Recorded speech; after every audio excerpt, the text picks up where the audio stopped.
नमस्कार. महाराष्ट्र प्रदूषण नियंत्रण मंडळ आणि महाराष्ट्र शासन यांच्या संयुक्त विद्यमानं NDTV मराठी प्रस्तुत ग्रीन महाराष्ट्र क्लीन महाराष्ट्र या विशेष कॉन्क्लेव्हमध्ये आपलं स्वागत आहे. ग्रीन महाराष्ट्र म्हटलं की आपल्या डोळ्यासमोर येतं ते म्हणजे हिरवीगार जंगलं, खळाळत्या नद्या, निळेशार समुद्रकिनारे. हा ग्रीन महाराष्ट्र खरोखरच क्लीन महाराष्ट्र आहे का, असा जेव्हा आपण प्रश्न विचारतो स्वतःला तेव्हा त्याचं उत्तर नकारार्थी असतं. आणि खरं तर या उत्तरामागे सुद्धा आपणच कारणीभूत आहोत. कारण हा ग्रीन महाराष्ट्र आपण क्लीन महाराष्ट्र ठेवला आहे का, हा प्रश्न आपण स्वतःला विचारला पाहिजे. कारण आपल्या वागणुकीतून, आपल्या वर्तणुकीतून अनेक अशा चुकीच्या गोष्टी घडत असतात ज्यामुळे हा ग्रीन महाराष्ट्र क्लीन राहत नाही. त्यामुळे प्रत्येकाची जबाबदारी आहे की हा महाराष्ट्र ग्रीन ठेवण्याची. आणि त्याचबरोबर महाराष्ट्र प्रदूषण नियंत्रण मंडळ हे काम अविरतपणे गेली अनेक वर्ष, अनेक दशकं करते आहे. आणि या प्रयत्नांबद्दल आपल्याला जाणून घ्यायचं आहे. मंडळाचे अध्यक्ष सिद्धेश कदम हे आपल्यासोबत आज या विषयावर चर्चा करण्यासाठी आहेत. सिद्धेश कदमजी, आपलं स्वागत आहे या विशेष कॉन्क्लेव्हमध्ये. खूप खूप धन्यवाद विनोदजी. खूप सुरुवातीला मला तुम्हाला हे विचारायचं आहे की तुम्ही अगदी तरुण वयात तुमच्यावर ही मोठी जबाबदारी आहे आणि पर्यावरण आणि युवा हा एक संबंध आता जोडला जातो. कारण पुढच्या सगळ्या मोठ्या योजना केंद्र सरकार असेल किंवा राज्य सरकार हे युवांना नजरेसमोर ठेवून आखत असतं. एक मोठी जबाबदारी युवकांवर आहे. तुम्ही या सगळ्याकडे कसं बघता, एक युवा किंवा एक तरुण म्हणून हे चॅलेंज तुम्हाला कितपत मोठं वाटतं? सर्वप्रथम मी NDTVचा खूप खूप आभार व्यक्त करतो की त्यांनी एक चांगला उपक्रम इथे आज राबवलेला आहे.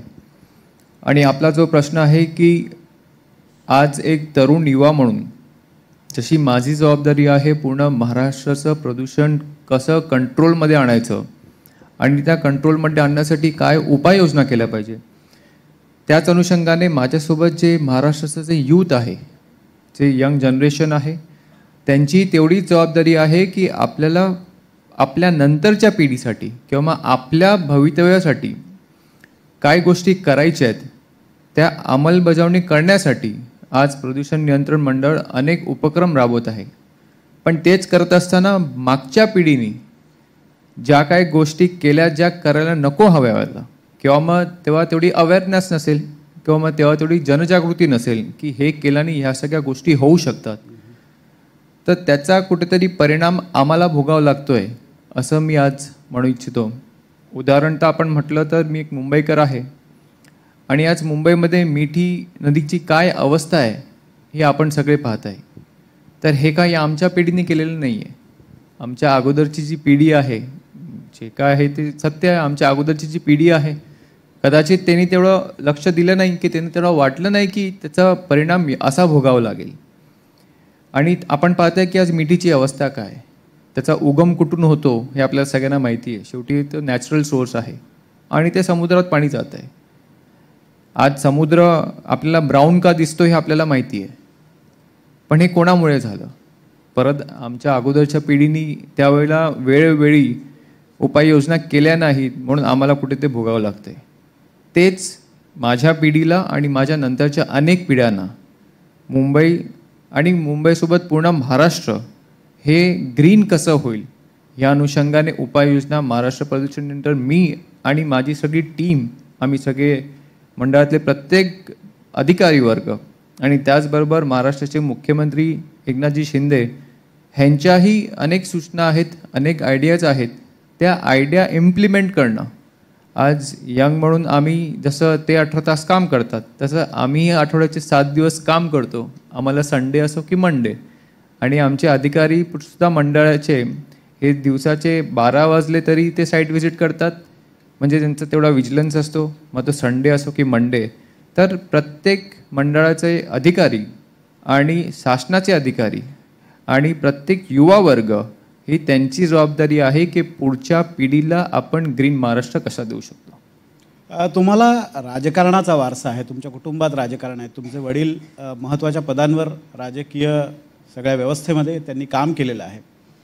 कुठलीही जबाबदारी पार पाडायची असेल तर प्रशासन आणि राजकीय व्यवस्थेचा जसा एकमेकांमध्ये हँड इन हँड आपण जो म्हणतो की एकमेकांना प्रतिसाद आणि एकमेकांबरोबर संलग्न राहून त्यांनी काम केलं पाहिजे. राजकीय वारसा आणि ही सामाजिक जबाबदारी कशा पद्धतीनं तुम्ही या सगळ्या गोष्टींकडे पाहता आणि काय केलं पाहिजे या दोन्ही यंत्रणांनी चांगला ग्रीन महाराष्ट्र आणि आपल्या पुढच्या पिढीला, जसं तुम्ही आता म्हणताय की मागच्या पिढीने काही चुका केल्या त्याची फळं आम्ही भोगतो, तर आपल्या पुढच्या पिढीला चांगली हवा, चांगलं पाणी मिळावं यासाठी अनेक प्रयत्नांची गरज आहे. राजकीय व्यवस्था आणि समाजकारण या दोन्हीची सांगड कशी घातली पाहिजे? तुम्ही वेळेत चांगला प्रश्न विचारला. बिकॉज जेव्हा माझी अपॉइंटमेंट झाली तर खरं म्हणजे तर दिस इज अ पॉलिटिकल अपॉइंटमेंट. मी एक राजकीय व्यक्ती आहे आणि एका राजकीय व्यक्तीला जेव्हा ही जबाबदारी देण्यात आली, पण माझ्या जे इंटेन्शन्स आहेत, माझे जे एजेंडाज आहेत, हे फ्युचर पॉईंट ऑफ व्ह्यू आहेत, युवांना काय द्यायचे ते अनुषंगाने आहेत आणि पुढचा विचार करून ते एजेंडाज आहेत. पण तेच करत असताना मला ग्राउंड रियालिटीसुद्धा कल्पना आहे, बिकॉज मी एक पॉलिटिकल व्यक्ती आहे. पण एका पॉलिटिकल व्यक्तीला ॲडमिनिस्ट्रेशनचा जर सपोर्ट नसेल ती व्यक्ती काही करू शकणार नाही. हे आपण अगोदरच्या सरकारमध्ये पाहिलं.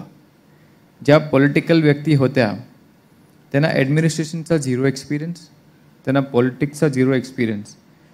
पण योगायोग असा की मला ॲडमिनिस्ट्रेशनचा पण एक्सपिरियन्स आहे आणि माझ्यासोबत जी ॲडमिनिस्ट्रेटिव्ह टीम जी मंडळामध्ये काम करते ती एवढी प्रोॲक्टिव्ह आहे की कुठले आयडियाज जर फ्युचर पॉईंट ऑफ व्ह्यूने जर मी सांगितले तर ते लगेच कामाला लागते आणि लगेच त्याचं इम्प्लिमेंटेशनसुद्धा होतं आणि ते फ्युचर जनरेशनसाठी त्यांच्या अनुषंगाने ते सगळे आयडियाज आम्ही इम्प्लिमेंटेशन करतो. म्हणून जे युवा पिढी आहे, खरं म्हणजे आत्ताचं राजकारण बघून कुठल्याही युवा पिढीला वाटणार नाही की त्यांनी पॉलिटिक्समध्ये यावं. म्हणजे आम्हालाही कधीतरी वाटतं की जेव्हा आम्ही राजकारण जेव्हा जॉईन केलं तेव्हा हे एवढं गढूळ नव्हतं, एवढं बिलो द बेल्ट नव्हतं, पण आता ते बिलो द बेल्ट व्हायला लागलं आहे. पण मला असं वाटतं की पुढच्या 1-1.5 महिन्यामध्ये जेव्हा निवडणुकीचे निकाल येतील तेव्हा ते पूर्ण एक क्लीन स्वीप होऊन जाईल. म्हणजे जे गढूळ राजकारण आहे ते कुठेतरी शिथिल होऊन जाईल आणि आपल्याला क्लिअर वॉटर दिसेल. म्हणजे क्लिअर मेजॉरिटीने जेव्हा आत्ताचे मुख्यमंत्री पुन्हा त्यांची सेकंड टर्म घेतील तेव्हा हे जे गढूळ वॉटर क्लिअर होऊन जाईल. मग जे युवा पिढी आहे बेसिकली त्यांना राजकारणामध्ये येणं आणि त्यांना यावं लागेल मला असं वाटतं. बिकॉज तुम्ही जोपर्यंत ग्राउंडवर उतरून काम करणार नाही तोपर्यंत आपण ॲडमिनिस्ट्रेशनला व्यवस्थित जाब विचारू शकणार नाही असं माझं मत आहे. आज आपण ट्विटरवर 10 गोष्टी विचारतो, सोशल मीडियावर 10 गोष्टी विचारतो, एखादा व्हिडिओ रेकॉर्ड करतो, 10 गोष्टी विचारतो, पण तो व्यक्ती कधी महानगरपालिकेच्या ऑफिसमध्ये गेला आहे का? की नेमकं तुम्हाला ते सुधारित करण्यासाठी काय काय उपाय करावे लागतात. त्यांनी कधी ऑनलाईन कंप्लेंट करून सोडून देतात, पण कंप्लेंट केल्यानंतर ते कंप्लेंट पूर्णतः देण्यासाठी काय करावं लागतात. आणि आत्ताच्या घडीला असं झालं आहे की कोणी उठला की व्हिडिओ काढतो, पोस्ट करतो, टॅग करतो, मग त्याला वाटतं की त्यांनी फार मोठं काम केलं आहे. नाही, पण त्याच्यामागे जी यंत्रणा लागते, यंत्रणासुद्धा अनेक कामं करते, ते तुम्हाला दिसत नाही. म्हणून युवा पिढीलासुद्धा मी वारंवार म्हणतो की या सोशल मीडियाच्या जगामध्ये आज आपण पाहिलं तर इथे बरेच युवा मंडळी आहेत. त्यांचं स्क्रीन टाईम जर आपण पाहिलं हे ऑन एन ॲव्हरेज 6 ते 7 तास स्क्रीन टाईम असेल दिवसाचं. त्यातलं ते स्क्रोलिंगमध्ये किती वेळ घालवतात ते मला वाटतं तेच आपल्याला उत्तर देऊ शकतात. असंच स्क्रोलिंगमध्ये घालवतात. म्हणजे दिवसाचे 6 ते 7 तास आपण असं टाईमपास करत घालवतो. पण तोच जर उपयोग त्यांनी चांगल्या कामासाठी केला, मी हे म्हणत नाही की इंटरनेट सोशल मीडिया वाईट आहे, नाही, पण तुम्ही त्याच्यातून काय इनपुट्स घेता हे महत्त्वाचं आहे आणि त्यातले काय इनपुट्स तुम्ही जगाला शेअर करता हे इम्पॉर्टंट आहे. म्हणून आज युवा पिढीला राजकारणात आलं पाहिजे असं माझं प्रामाणिक मत आहे आणि राजकारणाच्या माध्यमातून तुम्ही अनेक चांगल्या गोष्टी घडवू शकता. ह्याचं एक उदाहरण मला असं वाटतं की मी माझ्या कारकिर्दीमध्ये तरी देईन. तुम्हाला मी रोड मॅपबद्दल विचारणार आहे, कारण पुढची 3 वर्ष तुमच्याकडे या एखाद्या अध्यक्षाचा कार्यकाळ 3 वर्षाचा जर गृहीत धरला तर 3 वर्षासाठीचा तुमचा MPCB-मधला रोडमॅप काय असेल? काय तुमच्या योजना आहेत की ज्या तुम्हाला पूर्ण करायच्या आहेत? गृहीत नका धरू, 3 वर्षाचाच आहे कालावधी. नाही, त्याच्याही पुढची कारकीर्द तुमची असेल राजकीय, पण तरीसुद्धा एक जेव्हा आपण जबाबदारी घेतो, पद घेतो, तेव्हा अशा कोणत्या गोष्टी आहेत की ज्या तुम्हाला कराव्याशा वाटतात पुढचा रोडमॅप? नाही, खरं म्हणजे तर एजेंडाज भरपूर आहेत. 3 वर्ष म्हटलं की 1000 डे येतात. तर माझ्यासोबत माझी एक पर्सनल ॲडवायझरी कमिटी आहे, मंडळाचे सगळे अधिकारी तर आहेतच, पण एक पर्सनल ॲडवायझरी कमिटीसुद्धा माझी आहे. त्याच्यामध्ये जगभरातले एक्सपर्ट आहेत, देशातले एक्सपर्ट आहेत, अनेक फील्डमधले एक्सपर्ट्स आहेत, अनेक सेक्टरमधले एक्सपर्ट्स आहेत. आणि त्यांच्यासोबत बसून जेव्हा माझी नियुक्ती झाली त्याच्या दुसऱ्या महिन्यामध्येच की मला 1000 डेज 1000 दिवसामध्ये काय काय गोष्टी करायच्या आहेत, कधी करायच्या आहेत आणि कशा करायच्या त्याच्यासाठी माझे मंडळाचे सगळे माझी टीम जी आहे, माझे अधिकारी वर्ग आहेत, माझा सपोर्ट स्टाफ आहे, हे मला सपोर्ट करतात, गाईडही करतात. कसं करायचं हे त्यांना जास्त कळतं आणि ते किती फास्ट करायचं त्याच्यापेक्षा मी त्याच्यामध्ये एक्सपर्ट नाही, ते एक्सपर्ट आहेत. तर सर्वप्रथम एक जो अजेंडा आहे तो मिठी.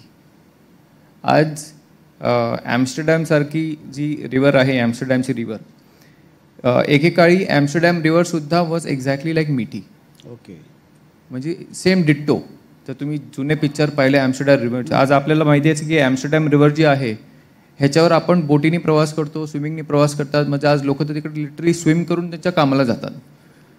तर ॲम्स्टरडॅम रिव्हरची परिस्थितीसुद्धा मिठीसारखी होती, डिट्टो. तर ज्या संस्थेने ॲम्स्टरडॅम रिव्हर क्लीन केली, पूर्ण ती साफ केली, तर याच आठवड्यामध्ये त्या संस्थेचं नाव ओशन क्लीनअप म्हणून आहे. ओके. त्यांच्यासोबत आम्ही एक MOU करार केला आणि भारत रिव्हर फाउंडेशन त्यांच्यासोबत एक MOU केला आणि सायंटिफिक पद्धतीने ती रिव्हर कशी क्लीन केली तोच पूर्ण त्यांनी जो प्रोसेस आज मिठीमध्ये करायला त्यांनी सुरुवात केलेली आहे. आणि पुढच्या 2 वर्षामध्ये मिठीसुद्धा ॲम्स्टरडॅमच्या धर्तीवर, त्या रिव्हरच्या धर्तीवर मिठी रिव्हरसुद्धा आपल्याला क्लीन करायची. म्हणजे मिठी नदीच्या पात्रामध्ये आम्ही शूटिंग बघू शकू असं म्हणायला हरकत नाही, कारण ॲम्स्टरडॅमच्या त्या नदीमध्ये आम्ही शूटिंग बघितलेली आहे. अनेक हिरोंचं पिक्चर तिथे, गाणी वगैरे आम्ही ऐकलेली आहे. 100% मिठीमध्ये आम्ही तुम्ही शूटिंग, स्विमिंग सुद्धा करू शकता. आणि त्याच्यामध्ये मी हे एवढं कॉन्फिडन्सने का सांगू शकतो, बिकॉज त्याच अनुषंगाने मुंबई महानगरपालिकाचे 7 STPs आहेत. आज ते STPs त्याचं काम सुरू आहे आणि 2026मध्ये ते काम पूर्णत्वात होईल. म्हणजे कुठलंही सांडपाणी मिठीमध्ये न जाता, समुद्रात न जाता ते ट्रीट होईल. ते ट्रीटेड वॉटर्स मिठीमध्ये जेव्हा येईल तेव्हा मिठीचं चित्र 100% बदलेलं आपल्याला दिसेल. आणि हे आपण म्हणतोय की आपण शूट करू शकतो. इनफॅक्ट आम्ही तर प्लॅन केलं आहे की पुढचा 5 जूनचा कार्यक्रम आम्ही मिठीच्या पात्रावर करून तुम्हाला दाखवू. अगदी. तुम्हाला या तुमच्या योजनेसाठी आमच्या शुभेच्छा आहेत. थोडा पुढे आपण हा विषय नेऊयात. वाढतं शहरीकरण आहे, वाढतं औद्योगिकरण आहे. उद्योग यावेत असं आपल्याला प्रत्येकाला वाटतं. मग ते ग्रीन इंडस्ट्रीज येणं हे प्रत्येक वेळेला शक्य नसतं. तुम्हाला अनेकदा हॅझर्डस केमिकल किंवा हॅझर्डस मटेरियल हँडलिंगवाल्या पण इंडस्ट्रीज तुम्हाला आणाव्या लागतात आणि त्याच्यातनं मोठा रोजगार निर्माण होत असतो. पण कायद्यातनं या इंडस्ट्री किंवा हे वाढतं शहरीकरण आहे यातनं जो काही वेस्ट निर्माण होतो आहे, कचरा निर्माण होतो आहे, तो रिसायकल करण्यासाठी एक यंत्रणा आवश्यक आहे. ती यंत्रणा आपल्याकडे असते सुद्धा, पण ती त्या प्रभावीपणे काम करत नसल्यामुळे अनेकदा प्रश्न निर्माण होतात. अशा वेळेला शहरीकरण आणि औद्योगिकरणासोबतच अशी यंत्रणा उभी करण्यासाठी महाराष्ट्र प्रदूषण नियंत्रण मंडळ काय प्रयत्न करत आहे? सर्वप्रथम आज इंडस्ट्रीज आल्याच पाहिजे आणि त्या इंडस्ट्रीज आत्ताच्या तारखेला एवढी ॲडव्हान्स टेक्नॉलॉजी झालेली आहे की एखादी इंडस्ट्री समजा त्यांचं वॉटर सोर्स जे असतं तेच पाणी पुन्हा रिसायकल करून, म्हणजे त्यांना नवीन पाण्याची गरज लागली पाहिजे अशी सुद्धा टेक्नॉलॉजी आलेली आहे. आम्ही तेच इन्सिस्ट करतो की तुम्ही ती लेटेस्ट टेक्नॉलॉजी यूज करता आणि अनेक इंडस्ट्रीज असे आहेत की ते यूज करायला सुरुवात केलेली आहे. आता त्याचं कारण तुम्ही ऐकाल तर तुम्ही शॉक व्हाल. बिकॉज त्यांना पाणी घ्यायला महाग पडतं आणि त्यांना रिसायकल करायला ते स्वस्त पडतं. म्हणून अनेक इंडस्ट्रीज असे आहेत की ते स्वतःचं पाणी रिसायकल करतात आणि तेच पाणी सारखं ते यूज करतात. आणि त्याच अनुषंगाने ज्या हजार्डस केमिकल्स ज्या इंडस्ट्रीज आहेत, एकतर आज शहरीकरण, तर ह्या सगळ्या इंडस्ट्रीज ह्या शहरी भागातून लांब गेल्या पाहिजेत, हे एक तर पहिलं धोरण आहे. पण आता आपण डोंबिवलीचं उदाहरण घ्या. आज तिकडे डोंबिवलीची MIDC अगोदर आलेली की शहरीकरण अगोदर झालेलं? तर MIDC अगोदर आलेली. आता आजूबाजूला सगळं डेव्हलपमेंट झालेली आहे. आणि गंमत अशी की ज्या बिल्डिंग्स बांधल्या, ज्या डेव्हलपमेंट झाली, ते कधी ना काळात तो MIDCचाच भाग होता. म्हणजे तिकडचे जे इंडस्ट्रियलिस्ट होते त्यांना जमिनीचा भाव जास्त मिळाला आणि त्यांनीच बिल्डिंग तयार केली. आणि जेव्हा घेणारा होता त्यांनाही कल्पना आहे की इथे बाजूला इंडस्ट्रीज आहेत, पण ही प्रोसेस आहे. ओव्हरनाईट काय आपण एकाला उचलून इथे बाजूला शिफ्ट करू शकत नाही, ते इकॉनॉमीला फार अफेक्ट करतं. म्हणून इट्स अ प्रोसेस. आणि आज जे इंडस्ट्रीज ज्या महाराष्ट्रात येत आहेत किंवा भारतात येत आहेत, ह्या सगळ्या लेटेस्ट टेक्नॉलॉजी घेऊन येत आहेत. बिकॉज आज मी ठामपणे सांगू शकतो की आज महाराष्ट्र प्रदूषण नियंत्रण मंडळ आणि महाराष्ट्रातले जे पोल्युशन रिलेटेड जे क्रायटेरियाज आहेत, हे पूर्ण राज्यामध्ये नाही तर पूर्ण देशामध्ये आपण एक नंबरला आहोत. इंटरनॅशनल स्टँडर्ड मेंटेन करतो आणि आपण कुठेही कॉम्प्रोमाइज करत नाही. इनफॅक्ट डे बाय डे आपण कसं स्ट्रिंजंट होऊ, पण at the same point of time तो जो बॅलन्स करणं की आपली इकॉनॉमीसुद्धा कंटिन्युअसली चालली पाहिजे, त्या अनुषंगाने ते बॅलन्स करतो आणि स्ट्रिंजंट करतो. आणि at the same point of time ease of doing business, एक स्ट्रिक्ट इन्स्ट्रक्शन्स. आणि सगळ्यांचं मत आहे त्याच्यावर की कोणालाही कारण नसताना त्रास नका देऊ. हां, जर कोण चुकीचं करत असेल तर पहिला जाब विचारा, त्याच्याकडून सरळ गोष्टी करून घ्या. तरी जर नाही ऐकला तर आपण मग त्याच्यावर स्ट्रिक्ट ॲक्शन घेऊ. आता साधं उदाहरण देतो, single use plastic. Single use plastic हे महाराष्ट्रामध्ये 100% बॅन आहे.